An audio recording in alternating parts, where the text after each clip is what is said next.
ये पुग्गला अट्ठ सतंग पसत्था। पुग्गल माने व्यक्ति, बहुवचन में पुग्गल का पुग्गला हो जाएगा। यहाँ बात हो रही है 8 व्यक्तियों की। ये अट्ठ पुग्गला, ये जो 8 व्यक्ति हैं, सतंग पसत्था, संतों सत्पुरुषों द्वारा प्रशंसित। इनके 4 जोड़े हैं। युग माने जोड़ा, 4 जोड़े हैं तो बहुवचन में युग का युगानी हो गया। तो ये पुग्गला अट्ठ सतंग पसत्ता चत्तारि एतानि युगानि होन्ति। इसका मतलब हुआ जो 8 पुग्गल होते हैं या व्यक्ति होते हैं, संतों सत्पुरुषों द्वारा प्रशंसित, उनके 4 जोड़े होते हैं। ये 4 जोड़े कौन से हैं, इसको समझेंगे। पर्दे पर जो आखिरी पंक्ति है उसको देखें।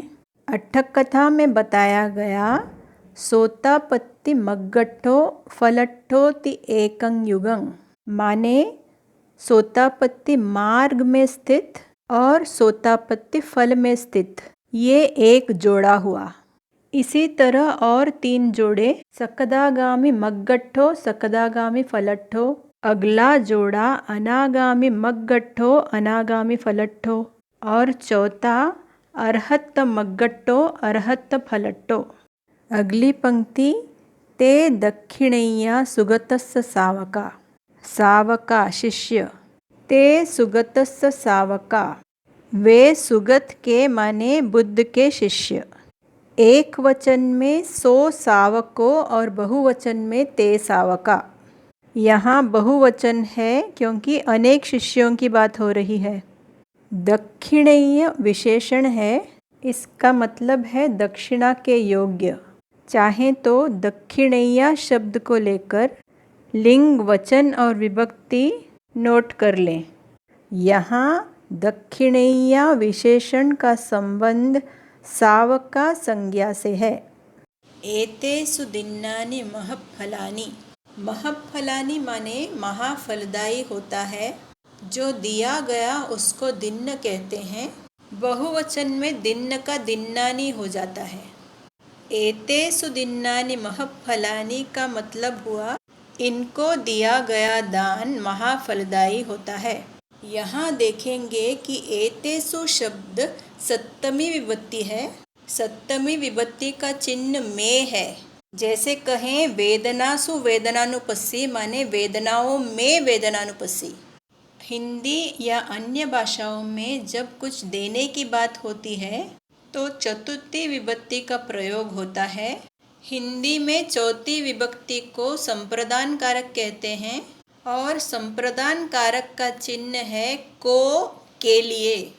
तो हिंदी में हम को का ही प्रयोग करेंगे और कहेंगे कि इनको दिया गया दान। तो ते दक्षिणैया सुगतस्स सावका एतेषु दिन्नानि महफलानि का मतलब हुआ सुगत के वे शिष्य दक्षिणा के योग्य पात्र हैं। इनको दिया गया दान महाफलदायी होता है। जो आखिरी पंक्ति है इदम्पि संगे रत्नं पणितं एतेन सच्चेन सुवत्ति होतु, इसको हम बार बार नहीं दोहराएंगे। इसको समझने के लिए डिस्क्रिप्शन बॉक्स में जो लिंक दिया गया है उसको देखें। रतन सुत्तं गाथा क्रमांक 3 से 5 वाले वीडियो में इस आखिरी पंक्ति पर चर्चा कर चुके हैं।